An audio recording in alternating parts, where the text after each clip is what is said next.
Hello friends, आप सबका स्वागत है हमारे चैनल प्रॉब्लम सॉल्वर पर। और गाइस, आज मैं आप लोगों को हर एक चैप्टर की समरी बताने वाला हूँ कि किस चैप्टर में हम लोग कैसे पढ़ने वाले हैं। मतलब इसकी पूरी समरी मैं आपको बताऊंगा। क्वेश्चन आंसर हम नहीं करेंगे, केवल समरी मैं आपको बताने वाला हूँ। तो इस वीडियो को पूरा देखिएगा, क्योंकि हमारे बोर्ड एग्जाम आ रहे हैं। आज 19 तारीख हो गई, 21 तारीख को यानी परसों हमारा एग्जाम होने वाला है। सो गाइज, इसके लिए प्रिपरेशन आपको करनी ही पड़ेगी। तो गाइज, इसको आप जरूर से देखिएगा, ये पूरा वीडियो को। तो इसको देखने से आपको काफ़ी ज़्यादा हेल्प होने वाला है। आपको पता लगेगा कि भाई आंसर में हम व्याख्या, मतलब जो समरी होती है, उससे हम क्या लिख सकते हैं। ठीक है, तो आंसर लिखने में ये वीडियो आपको बहुत हेल्प देने वाली है। ठीक है, तो चलिए वीडियो को शुरू करते हैं। तो यारों, पहले पद की व्याख्या ये है कि देखिए, अब इस प्रस्तुत पद में गोपियां उद्धव को अप्रत्यक्ष रूप में भाग्यहीन बताते हुए कह रही हैं कि हे उद्धव, तुम तो बड़े ही भाग्यशाली हो, जो श्री कृष्ण के पास रहते हुए भी उनके स्नेह रूपी डोर से अभी तक नहीं बंधे, और न ही तुम्हारे मन में उनके प्रति प्रेम उत्पन्न हुआ। जिस प्रकार जल के अंदर रहते हुए भी कमल का पत्ता जल से अछूता ही रहता है और तेल की गागर पर पानी की एक बूंद भी नहीं रुकती, उसी प्रकार तुम भी श्री कृष्ण के प्रेम का तुम पर भी श्री कृष्ण के प्रेम का कोई प्रभाव नहीं पड़ता है। गोपियां उद्धव से कहती हैं कि तुमने तो प्रेम की रूपी नदी में अभी तक अपने पैरों को डुबोया ही नहीं है, इसलिए श्री कृष्ण की स्नेह रूपी दृष्टि तुम पर नहीं पड़ी है। वो इनकी मतलब जो गोपियां हैं वो उद्धव जी की तुलना और दो चीजों से करती हैं। पहला क्या है? पहला है अपने पास कमल का पत्ता, मतलब वो कमल के पत्ते से तुलना करती है कि जैसे कमल के पत्ते पानी पे रहते हुए पानी से अछूते रहते हैं, उसी प्रकार तुम श्री कृष्ण के साथ रह के भी उनसे अछूते हो, उनके प्रेम से अछूते हो। ठीक है? और फिर कहते हैं कि जैसे तेल की गागर पर पानी की एक बूंद भी नहीं रुकती है, मतलब जैसे तेल की गागर होती है, उसके ऊपर हम पानी डालते हैं, तो एक बूंद भी उसके ऊपर नहीं रुकती, सारी नीचे आ जाती है। तो उसी प्रकार तुम उनके साथ रहकर भी तुम पर प्रेम श्री कृष्ण के प्रेम का कोई प्रभाव नहीं पड़ता है। ठीक है? अब सूरदास जी कहते हैं कि गोपियाँ कहती हैं कि हम तो इतनी भोली हैं कि श्री कृष्ण के प्रेम से अलग होना हमारे वश में ही नहीं है। हम तो केवल श्री कृष्ण के प्रेम में उसी प्रकार लिपटी हुई हैं, जिस प्रकार गुड़ से चींटियाँ लिपटती हैं। ठीक है? अब आपने देखा होगा गुड़ से जब चींटियाँ लिपट जाती हैं, तो फिर किस प्रकार, मतलब कैसे क्या होता है, आपको पता है उतना। ठीक है? मतलब जब गुड़ देखती हैं चींटियाँ तो वो सीधा उसकी तरफ खिंच चली आती हैं, उसी प्रकार है यहाँ पे। अब अपने दूसरे पद की व्याख्या मैं आपको बताता हूँ। प्रस्तुत पद में गोपियाँ कह रही हैं कि हमारे मन की बात मन में ही रह गई। हे उद्धव, कहो कि हम उसे तुमसे कैसे कहें। अर्थात कृष्ण ने उद्धव को गोपियों के पास भेज दिया था। जो गोपियों के लिए अन्य व्यक्ति थे, अपने प्रेम को वे उद्धव के सामने कह नहीं सकती थी। उनकी प्रेम अभिव्यक्ति उद्धव के सामने कह नहीं सकती है ना, तब उनकी प्रेम की जो अभिव्यक्ति थी, उसकी इच्छा उनके मन में ही दबी रह गई। गोपियां कहती हैं कि श्री कृष्ण के आने की अवधि को आधार बनाकर ही हम अभी तक जीवित है, नहीं तो हम जीवित भी नहीं रह पाते। ठीक है? अब श्री कृष्ण के लौटने की आशा में वो प्रतीक्षा कर रही हैं, तन मन से विरह व्यथा को सह रही थी। ठीक है? लेकिन योग की बातें सुनकर हमारी, मतलब उनकी जो व्यथा है, एकमात्र जो आशा थी, वो भी समाप्त हो गई। इन योग की बातों से उनको और कष्ट ना दिया जाए, ऐसा वह कहती हैं। जहाँ से हमने रक्षा के लिए गुहार लगाई थी, वहाँ से तो अब योग संदेश की धारा बही चली आ रही है। मतलब उन्होंने सोचा था कि श्री कृष्ण इनके प्रेम में पड़ेंगी और श्री कृष्ण इनके साथ जीवन बिताएंगे, लेकिन क्या हुआ कि उनके यहाँ से मथुरा से योग के संदेश आ रहे हैं। मतलब जो श्री कृष्ण है वो वृंदावन से मथुरा गए थे, उसके बाद की ये कहानी है, भ्रमर गीत है। ठीक है? अब क्या हुआ, श्री कृष्ण के आने हमने विराग्नि में रक्षा करने की याचना की थी। ठीक है? उन्होंने ही उद्धव को ज्ञान उपदेश देने के लिए हमारे पास भेजा है। मतलब देखो, श्री कृष्ण ने उद्धव को ज्ञान देने के लिए उनके पास भेजा था। जब श्री कृष्ण ने मर्यादा का पालन नहीं किया, तो आखिर गोपियाँ कैसे धैर्य धारण करें? तो ये गोपियाँ कहती हैं दूसरे पद में। ठीक है? दूसरे पद का व्याख्या आपको बता चुका। अब तीसरा पद जो है, ठीक है, हरिल की लकड़ी वाला, तो ये वाला पद, मतलब ये वाला कहाँ गया? हाँ, हमरो हरिल की लकड़ी, ये वाला हरी हरिल की लकड़ी। ठीक है? इसमें क्या है, प्रस्तुत पद में गोपियाँ कहती हैं कि श्री कृष्ण हमारे लिए हरिल पक्षी की लकड़ी के समान है।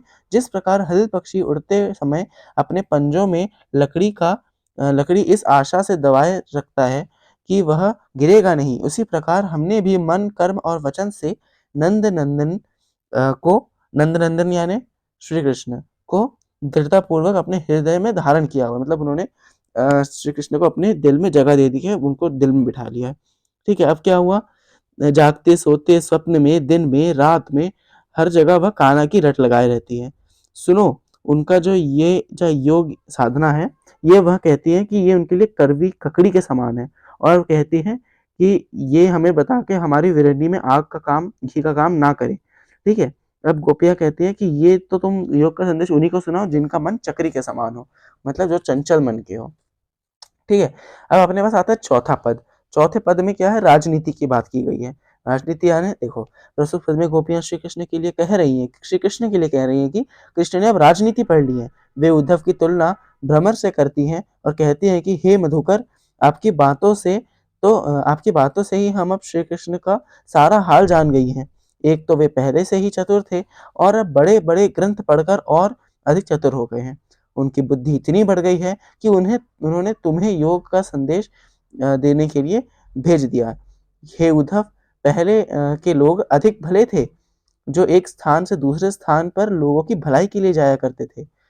लेकिन उद्धव उनके पास लौट कर यानी वापस आकर कौन सा भला कर रहे हैं? गोपियाँ कहती हैं कि अब अपने उस मन को वापस लेना चाहती हैं, जिसे श्री कृष्ण ने चलते समय चुरा लिया था। मतलब श्री कृष्ण ने चलते समय उनका मन मोह लिया था, तो वही वह कहती है कि वो वापस पाना चाहती हैं। वे कहती हैं कि दूसरों के प्रति अन्याय तो दूर करते थे, वे आज स्वयं अन्याय कर रहे हैं। वे श्री कृष्ण को राजधर्म याद दिलाते हुए कहती हैं कि राजा का धर्म तो यह होता है कि वह अपनी प्रजा को न सताए, लेकिन श्री कृष्ण राजधर्म को न निभाकर उनको बहुत सता रहे हैं। ठीक है, तो ये हमारा चौथा पद भी हो गया। तो इसके साथ हमारा ये पहला का पहला पाठ खत्म होता है। अब हम चलते हैं राम लक्ष्मण परशुराम संवाद करते हैं, ठीक है? तो यारो ये क्या है, राम लक्ष्मण परशुराम संवाद, इसमें आपके पास 6 काव्यांश हैं, लेकिन इसमें केवल 3 ही दिए गए हैं, तो हमको 6 के 6 पढ़ने हैं, एग्ज़ाम में 6 के 6 आएगा। ये देखिए भैया, एनसीईआरटी में 3 दिया, अपन 3 पढ़ के जा रहे हैं, है ना? 6 का 6 पढ़ना। ये इसमें 1, 2 और 3, 3 बस दिए हैं। मैं आपको यहाँ पे बाकी के 3 डिस्प्ले कर दूँगा, जब मैं उनको पढ़ूँगा तब, पूरे टाइम तक डिस्प्ले होगा यहाँ पे, ओके? तो देखिए, राम लक्ष्मण परशुराम संवाद के 6 काव्यांश है। तो पहला काव्यांश पे कहते हैं ना, नाथ संबुधन भंज निहारा होइए केउ एक दास तुम्हारा, श्री राम कहते हैं। तो इसका व्याख्या मैं आपको देता हूँ। तो शिव धनुष भंग होने के पश्चात क्रोधित परशुराम को देखकर श्री राम उनसे विनय पूर्वक कहते हैं कि हे नाथ, शिव धनुष को तोड़ने वाला आपका ही कोई दास होगा, अब मेरे लिए क्या आज्ञा है? ये सुनकर क्रोधित मुनि परशुराम जी कहते हैं, सेवा करने वाला ही सेवक होता है। इस प्रकार शत्रुता का कार्य करने वाला तो लड़ाई करने योग्य है। वे शिव धनुष तोड़ने वाले को सहस बाहु के समान अपना शत्रु बताते हैं और कहते हैं, वह जो भी इस राज्य सभा में उपस्थित व्यक्तियों से है, वह अलग होकर मेरे सामने प्रकट हो जाए, अन्यथा उसकी खोज में यहाँ उपस्थित सभी राजा मेरे क्रोध की बलि चढ़ेंगे। उनके वचनों को सुनकर लक्ष्मण उनसे उपहास के उद्देश्य से कहते हैं कि हमने तो बचपन में बहुत सारे धनुष तोड़े, तब तो किसी ने हम पर क्रोध नहीं किया। फिर इस धनुष में फिर इस धनुष से आपको क्या विशेष लगाव है, जो इसके टूटने पर आप इतने क्रोधित हो रहे हैं? ये सुनकर परशुराम अति क्रोधित होकर के लक्ष्मण से कहते हैं कि तुम काल के वश में होकर ऐसा बोल रहे हो। जिस शिव धनुष को सारा संसार जानता है, उसे तुम साधारण धनुष बता रहे हो। तो मतलब परशुराम जी इसमें क्रोधित होकर लक्ष्मण से कहते हैं, क्योंकि लक्ष्मण क्या बोलते हैं उसको, व्यंग्यात्मक रूप में उससे कहते हैं ना, मतलब उनको चिढ़ाते हुए कहता है। तो इसीलिए लक्ष्मण परशुराम जी और क्रोधित हो जाते हैं। ठीक है, और बताते हैं कि तुम इस साधारण धनुष, मतलब ये शिव धनुष की तुलना साधारण धनुष से कैसे कर सकते हो? ठीक है, तो इसके बाद हमारे पास आता है दूसरा पद। ठीक है, ये तुलसीदास जी ने लिखा है। तो दूसरा पद हमारे पास क्या है? लखन कहा हँसी हमरे जाना, सुनहु देव सब धनुष समाना। ठीक है, मतलब इनके लिए सारे धनुष समान है। तो इस पद में लक्ष्मण व्यंग्यात्मक रूप में, फिर से व्यंग्यात्मक रूप में कहते हैं कि हमारे लिए तो सारे धनुष एक समान है, और ये तो पुराना है, इसके टूटने पर क्या लाभ और क्या हानि?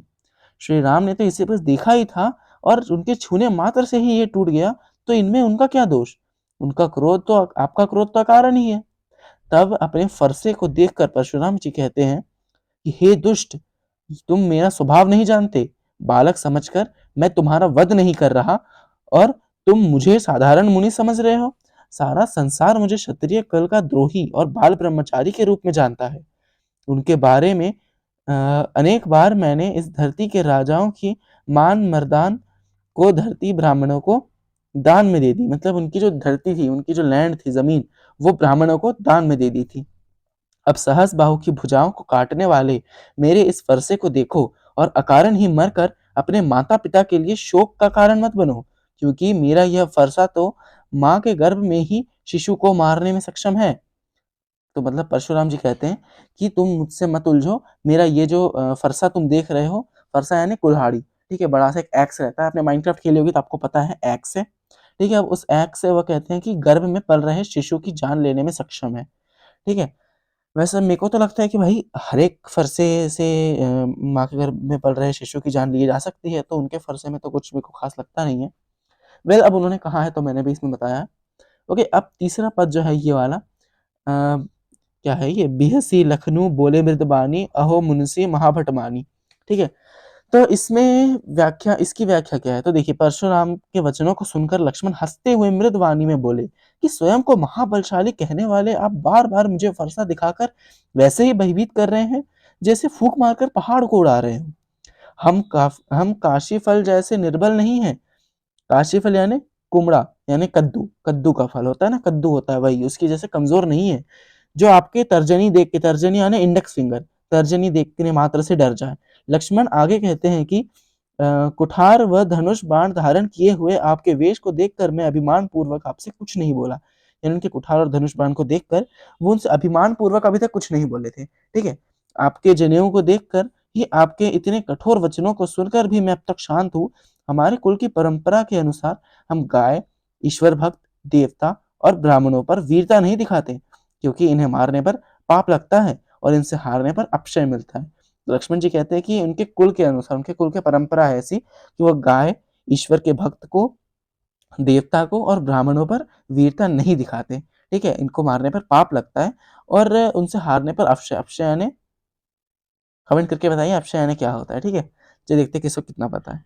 अब देखिए, अतः यदि आप हमें मारेंगे, मतलब अगर लक्ष्मण को मारेंगे परशुराम जी, लक्ष्मण और श्री राम को मारने का बात कर रहे हैं, मतलब लक्ष्मण जी ऐसे कहते हैं कि अगर आप हमें मारेंगे तो भी हम आपके पैरों पर ही गिरेंगे। आपके तो वचन ही फरसे के समान कठोर है, तो धनुष बाण धारण करने की क्या औचित्य है, मतलब क्या जरूरत है आपको धनुष बाण धारण करने की, आपके तो वचन ही इतने कठोर है, ठीक है। अगर इन्हें देखकर मैंने कुछ अनुचित कहा हो तो हे परम धैर्यवान मुनिश्रेष्ठ मुझे क्षमा करें। यह सुनकर भृगुकुल के मुनि समान परशुराम ने क्रोधित गंभीर वाणी में आगे कहा, ठीक है। तो तीसरा हमारे जो ये है काव्यांश है यहाँ पे खत्म होता है। अब चौथा, पांचवा और छठवा तीनों को मैं यहाँ पे लगाने वाला हूँ, तो यही सेम पेज रहेगा अभी कुछ टाइम तक, ठीक है। अब जो चौथा काव्यांश है इसकी व्याख्या है कि जो अभी लास्ट टाइम हमने सुना कि विश्वामित्र ये ऐसे क्षमा करे करके कहते हैं लक्ष्मण जी, तो उसके बाद क्या होता है कि विश्वामित्र से कहते हैं परशुराम जी कि हे कौशिक, यह मूर्ख और कुटिल बालक काल के वश में होकर अपने ही कुल का नाश कर रहा है। ये सूर्यवंशी बालक चंद्रमा पर कलंक के समान ही निरा और उद्दंड है, ठीक है। अब पर पल भल में ही यह काल का ग्रासी बनने वाला है, मतलब कि काल का मेहमान बनने वाला है। मतलब ये परशुराम इनको मारने की बात कहते हैं। अब यदि तुम इसे रोकना चाहते हो तो मेरे यश, बल और क्रोध के बारे में इसे बताकर इसे रोक दो। लक्ष्मण बोले, हे मुनि, हाँ, लक्ष्मण क्या बोलते हैं, हे मुनि, आपकी करनी तो आपके ही मुख से मैं अनेक बार सुन चुका हूँ। इस पर भी यदि आपको संतोष नहीं है तो जो कुछ भी बचा हुआ है उसे बता दीजिए और असहनीय दुख से मुक्त हो जाइए। अब गाली देते हुए अच्छे नहीं लगते। शूरवीर युद्ध में अपना पराक्रम दिखाते हैं, न कि बातों में। इस प्रकार अपनी वीरता का बखान केवल कायर पुरुष करते हैं। तो मतलब लक्ष्मण जी की इतनी हिम्मत हुई कि उन्होंने परशुराम जी को कायर तक कह दिया। अब देख लो भाई, मेरे को तो कोई कायर रहता तो मैं सुन के नहीं रहता, क्यों। तो अब परशुराम जी का भी वही हाल था। देखिए अब काव्यांश 5 में क्या होता है। लक्ष्मण परशुराम से कहते हैं कि शायद काल पर आपका ही वश है, इससे आप उसे बार बार मेरे लिए बुला रहे हैं। लक्ष्मण के वचन को सुनकर परशुराम फरसे को हाथ में उठाते हुए कहते हैं, कठोर वचन बोलने वाला बालक अब निश्चय ही मरने योग्य है। मतलब अब तो उनको मारना, इसको मारना ही पड़ेगा भाई, अब ये नहीं बचने वाला आप मेरे हाथों से, ऐसा परशुराम जी कहते हैं, ठीक है। अब तक तो मैंने इसे बालक समझकर छोड़ा था, पर अब ऐसा नहीं होगा। ये सुनकर विश्वामित्र बोले, सज्जन पुरुष बालकों के गुण दोष नहीं देखा करते, इसे माफ कर दीजिए, क्षमा कर दीजिए। ये सुनकर परशुराम कहते हैं, मैं फरसा लिए हुए अत्यंत क्रोधी और करुणाहीन हूँ, और मेरे सामने गुरु का अपमान करने वाला यह खड़ा हुआ है। अब तक तो मैंने इसे आपके विनम्र स्वभाव के कारण छोड़ रखा था, अन्यथा थोड़ी ही परिश्रम से मैं इसे मारकर गुरु ऋण से मुक्त हो जाता। विश्वामित्र मन ही मन हंसते हुए बोले, यह मुनि तो सबको एक समान समझ रहे हैं। सावन के अंधे के समान इन्हें चारों तरफ हरा ही हरा ही दिखाई दे रहा है। तभी लोहे से बनी हुई खांड को गन्ने से बनी हुई चीनी समझ रहे हैं। मतलब इसमें क्या कह रहे हैं विश्वामित्र, कि वो समझ रहे हैं कि लक्ष्मण भी कोई आम योद्धा है, लेकिन उन्हें नहीं पता कि लक्ष्मण जी एक सूर्यवंशी बहुत मतलब ताकतवर योद्धा है। भाई श्री राम के भाई ताकतवर तो होंगे, आपको पता है, आपने रामायण पढ़ी होगी, आपको बिल्कुल पता, 6वीं में आपने रामायण पढ़ी थी, ठीक है। ओके, अब हमारे पास आता है काव्यांश क्रमांक 6। तो काव्यांश क्रमांक 6 में लक्ष्मण परशुराम से कहते हैं, हे मुनि, आपके विनम्र स्वभाव के बारे में तो सभी जानते हैं। अपने माता पिता से के ऋण से तो आप मुक्त हो चुके हैं। अब गुरु ऋण के लिए आप इतने चिंतित हैं। ऐसा लग रहा है कि वह गुरु ऋण हमारे माथे पर ही है, और अब तो इसका ब्याज भी बढ़ता जा रहा है। इसलिए आप अपने हिसाब किताब करने वाले को बुला लीजिए, ताकि मैं थैली खोलकर आपका सारा ऋण चुका दूं। लक्ष्मण के ऐसे कठोर वचन सुनकर परशुराम ने अपना फरसा उठाया। तभी सभाजन हाहाकार करने लगे। लक्ष्मण बोले, मैंने आपको ब्राह्मण समझकर छोड़ा हुआ है, क्योंकि ऐसा लगता है कि आपको आज तक कोई युद्ध में वीर योद्धा नहीं मिला, इसलिए आप अपने घर में ही शेर बने हुए हैं। लक्ष्मण के ऐसे वचन सुनकर सभासद अनुचित है कहने लगे। तभी श्री राम ने आंख के संकेत से लक्ष्मण को रोका।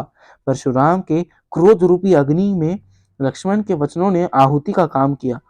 उनकी क्रोधाग्नि को बढ़ते हुए देखकर श्री राम ने जल के समान शीतल वचन कहे।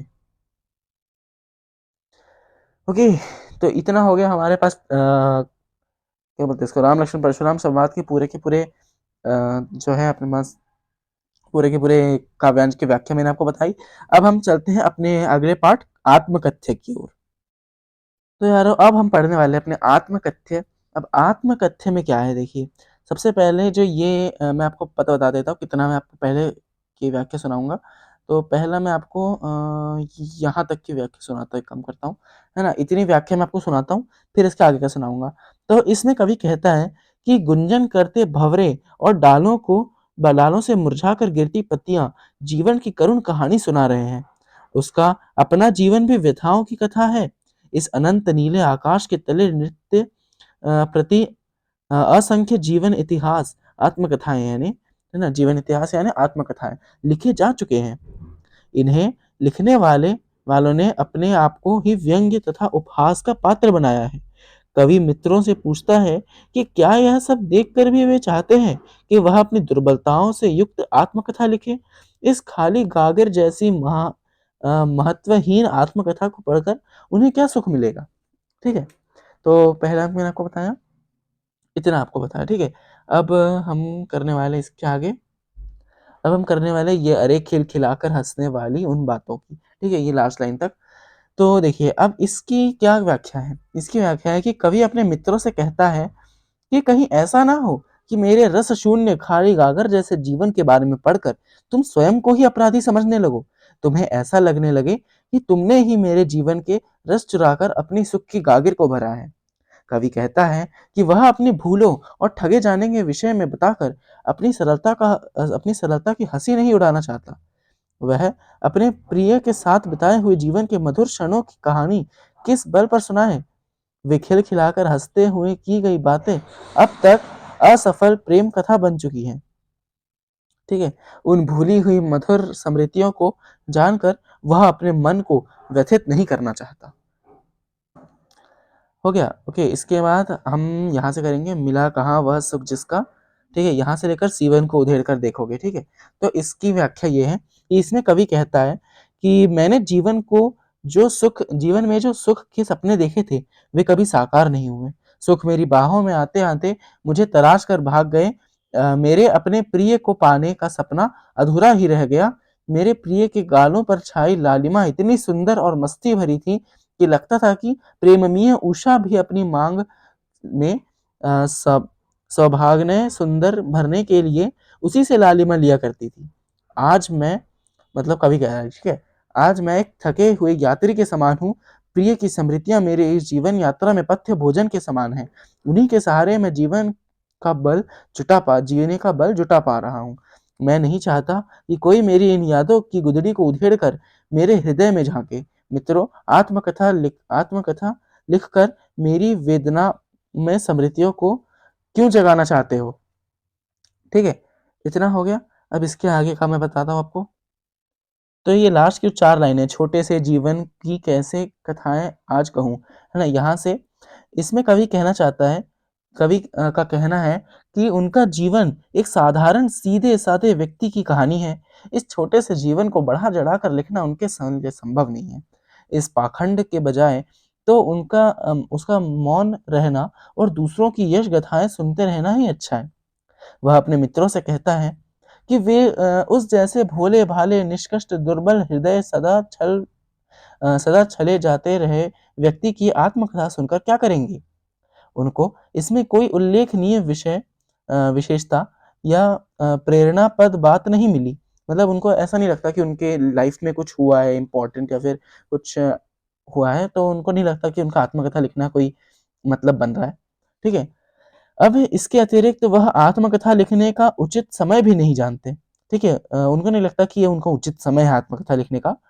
अब मुझे निरंतर पीड़ित, ये कवि कह रहे हैं कि मुझे निरंतर पीड़ित करने वाली व्यथाएँ थक कर शांत हो चुकी हैं।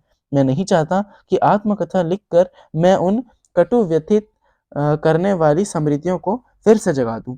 ठीक है? तो इतना कवि कहते हैं इस पूरे आत्मकथा में। तो ये है पूरा पाठ हमारा आत्मकथा, और ये लिखा गया है जयशंकर प्रसाद द्वारा, जहाँ तक मेरे को पता है। अरे यार! ये ठीक से तो होता नहीं है। हाँ, ये जयशंकर प्रसाद द्वारा लिखा गया है। ठीक है? तो इतना हो गया हमारे पास, आत्मकथा भी हो गई। अब ये चैप्टर हो गया खत्म। अब हम बढ़ते हैं अगले चैप्टर की ओर, जो कि है उत्साह। तो यारो, ये जो उत्साह पाठ है, इसका मैं आपको पूरा का पूरा व्याख्या एक बार में बता देता हूँ। छोटी-सी व्याख्या है पूरे पाठ की, सुन लीजिए इसको। ठीक है? तो इसकी व्याख्या में कवि निराला ने उत्साह कविता में बादलों का आह्वान किया है, क्योंकि वे बादल को क्रांति और परिवर्तन का प्रतीक मानते हैं। कवि कहता है कवि चाहता है कि अपनी घनघोर गर्जन से बादल संपूर्ण आकाश और धरती को गूंजित कर दे। वह बादलों से जल बरसाने का आग्रह करता है। कवि के अनुसार बादल काले, घुंघराले और बाल कल्पनाओं से युक्त है। बादलों के हृदय में बिजली की चमक है और वे वज्र के समान कठोर हैं। इसलिए वह संसार में परिवर्तन और क्रांति लाने के लिए बादलों को गरजने को कह रहे हैं। ठीक है? अब धरती के सभी लोग भीषण गर्मी से व्याकुल और अनमने हो रहे हैं। इसलिए कवि बादलों से अज्ञात दिशा से आकर जोर से बरसने का आग्रह करते हैं। मतलब लोगों को पता ना चले कि बादल आखिर आए कहाँ से, और जोर से बरसने का आग्रह करते हैं, कि विनती करते हैं। ठीक है? वह चाहता है कि बादल इतने जोर से बरसे कि संसार के सभी लोग और तपती धरती को शीतलता का आभास हो। इस प्रकार वर्षा से संसार के लोग सुख का अनुभव करेंगे और वे परिवर्तन के लिए प्रयास करेंगे। अब यारो, ये अट नहीं रही है वाला पार्ट का मैं आपको बताता हूँ व्याख्या, इसकी और छोटी व्याख्या। ठीक है? इसमें क्या है, इस कविता में कवि ने फागुन माह की मानवीकरण करते हुए उसकी सुंदरता का बड़ा ही मनमोहक वर्णन किया है। कवि फागुन की शोभा का सर्वव्यापकता का वर्णन करते हुए फागुन से कहते हैं कि हे फागुन, तुम जब सांस लेते हो तो तुम्हारी छोड़ी हुई सांस से संपूर्ण वातावरण सुगंधित हो जाता है। तुम्हारी यह सुगंधित धरती के साथ आकाश को आकाश को भी सुगंधित कर देती है। मतलब तुम्हारी जो सुगंध है, ये धरती को तो सुगंधित करती ही है, साथ साथ आकाश को भी सुगंधित कर देती है। फागुन की यह व्यापकता कवि को अभिभूत किए बिना नहीं रहती, और वह चाहते हुए भी अपने नेत्र नहीं हटा पा रहा था। ठीक है? कहीं हरी और कहीं लाल नव पल्लवों से युक्त डालियां कवि को आकर्षित कर रही हैं। हरे भरे वृक्षों पर सुशोभित फूल फागुन के हृदय पर फूल माला के समान शोभित हो रहे हैं। स्थान स्थान पर फागुन की शोभा इस प्रकार फैली हुई है कि कवि की आंखों में समा नहीं रही है। ओके गाइस, तो अपना अट नहीं रही है पार्ट भी खत्म हो गया। अब अपने पास आता है अपना अगला पार्ट, पांच क्रमांक 5, जो कि है यह दंतुरित मुस्कान। इसमें भी दो कविताएं हैं, एक फसल है और एक यह दंतुरित मुस्कान। तो यह दंतुरित मुस्कान हम कवर कर रहे हैं। तो इसमें सबसे पहले जो यह दंतुरित मुस्कान, इसका मैं पूरे चैप्टर की आपको छोटी सी एक व्याख्या बता देता हूँ। ठीक है? तो यह दंतुरित मुस्कान में क्या होता है, इस कविता में कवि नागार्जुन, कवि कौन है? नागार्जुन ने शिशु का मनोहरी मुस्कान का वर्णन करते हुए बताया है कि उसकी मुस्कान मृतक में भी जान डाल देती है। धूल से सना हुआ शिशु का शरीर देखकर कवि को लगता है कि कमल का फूल तालाब को छोड़कर उसकी झोपड़ी में खिल गया है। शिशु की मुस्कान इतनी निर्मल होती है कि वह कठोर हृदय के प्राणी को भी कोमल हृदय वाला बना देता है। उसके स्पर्श मात्र से बबूल से भी शेफा लिखा के फूल झरने लगते हैं। ठीक है, अब आगे शिशु पहली बार अपने पिता शिशु पहली बार मिलने पर कवि कौन है? उसका पिता है। ठीक है, तो कवि को पहचान नहीं पाता और उसे निर्निमेष देखता रहता है। माँ द्वारा शिशु का परिचय पिता से करवाने पर कवि शिशु की माँ के प्रति आभार प्रकट करता है। जब शिशु अपने पिता को पहचान गया तो वह उनकी ओर कनखियों से देखता है और नजरें मिलाते ही मुस्कुरा उठता है। तो गाइस ये भी हो गया हमारे पास, ये दंतों की मुस्कान भी खत्म। अब हम करने वाले फसल। तो फसल और छोटी व्याख्या है इसकी, मतलब लिटरली एक पैराग्राफ एक छोटे आंसर जितना है ना। इसकी व्याख्या बहुत छोटी है क्योंकि ये पोयम भी बहुत छोटा है। ये देखिए, शुरू हुआ, ये खत्म हो गया, है ना। तो देखिए अब इसमें क्या है। इसकी व्याख्या ये है कि इसमें सिर्फ कवि ने फसल को प्रकृति व मनुष्य के परिश्रम का फल मानते हुए कहा है कि फसल उनके नदियों के पानी का और कृषि के परिश्रम का फल है। ठीक है, परिश्रम का फल है। ठीक है, इनके उसके अतिरिक्त मिट्टी के गुणधर्म लाखों करोड़ों मनुष्य के स्पर्श की महिमा और सूरज की किरणों का रूपांतरण है और हवा की थिरकन के प्रभाव का कारण फसल का अस्तित्व है। ठीक है, मतलब हवा के प्रभाव के कारण का फसल अस्तित्व है। अब मैं इसे एक बार फिर से आपको समझा देता हूँ। देखिए इसमें क्या है कि मनुष्य के परिश्रम का फल मानते हुए कवि कहता है, कवि को लगता है कि जो फसल होता है वो मनुष्य के परिश्रम का फल एवं प्रकृति के भी परिश्रम का फल है। ठीक है, वह अनेक नदियों के पानी, कृषि होते हैं ना, जो खेती बाड़ी करते हैं, मतलब क्या बोलते हैं, किसान के परिश्रम। ठीक है, अतिरिक्त मिट्टी के गुण धर्म, लाखों करोड़ों मनुष्यों के स्पर्श और महिमा, मतलब स्पर्श की महिमा और सूरज की किरणों के रूपांतरण और हवा की थिरकन के प्रभाव के कारण फसल का अस्तित्व होता है। ठीक है, तो इतना इस पार्ट में है। ओके, तो यार अब अगले पास जो है हमारे पास छठवां पार्ट, ये हमारे पास संगतकार है और इसमें काव्यांश एक हम इसको ले लेते हैं, मुख्य गायक के चट्टान जैसे भारी स्वर का साथ देती से लेकर जब वह नौसिखिया था। ठीक है, तो प्रस्तुत कविता में कवि उन सहायक गायक कलाकारों, मतलब जो साथ देते हैं ना, वो गायक कलाकार होते हैं, तो उनका महत्व बताता है, जो मुख्य गायक के स्वर में अपना स्वर मिलाकर उसे आगे बढ़ाते हैं। मुख्य गायक की चट्टान जैसी आवाज में संगतकार अपनी कांपती हुई आवाज मिलाकर उसका साथ देता है। वह उसका छोटा भाई, शिष्य या दूर से आने वाला कोई रिश्तेदार हो सकता है। ठीक है, जो संगीत सीखने के उद्देश्य से वहां आया हो, है ना। अब गायक जब संगीत की जटिल तड़ों में खो जाता है तब संगीतकार की सथिया सथाई पंक्ति, मतलब जो साथी पंक्ति होती है, मतलब जो वो गाता रहता है, जैसे गाना गा रहा है कोई, उसके जो साथी है वो कोई गिटार विटार में वो बजा रहा है सेम टू सेम ट्यून, तो वही पंक्ति गाकर स्थिति को संभालता है संगीतकार। ऐसा लगता है कि मानो किसी के चले जाने के बाद उसका कोई छूटा हुआ सामान उठा रहा हो।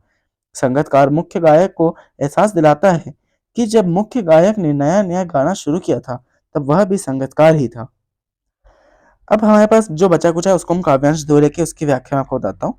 तो ये क्या है, ये भाई है तारस पतक। ठीक है, तारस पतक तक पहुंचते पहुंचते, तारस पतक यानी ऊंचा स्वर। ठीक है, तारस पतक यानी ऊंचा स्वर तक पहुंचते पहुंचते जब मुख्य गायक का गला बैठ जाता है, उसकी प्रेरणा साथ छोड़ने लगती है, तो पीछे से सांत्वना देता हुआ संगीतकार उसके स्वर में अपना स्वर मिला देता है। वह उसे याद दिलाता है कि वह अकेला नहीं है और छूटे हुए स्वर को फिर से गाया जा सकता है। संगीतकार की आवाज में एक हचक होती है जो उसके स्वर को मुख्य गायक के स्वर से ऊपर नहीं होने देती। ऐसा करने में संगीतकार की असफलता नहीं है, अपितु क्या है, अपितु उसकी मानवता है। ठीक है, मतलब ऐसा करके वह मुख्य गायक के प्रति अपना सम्मान प्रकट करता है। तो गाइस आज की वीडियो में तो पूरा नहीं हो पाया, बट या कल मैं ट्राई करता हूँ इसके बाकी के डालने का, बाकी सारे पार्ट। तो गाइस मैं आपको मिलता हूँ अगली वीडियो में कल की, तब तक के लिए गुड बाय।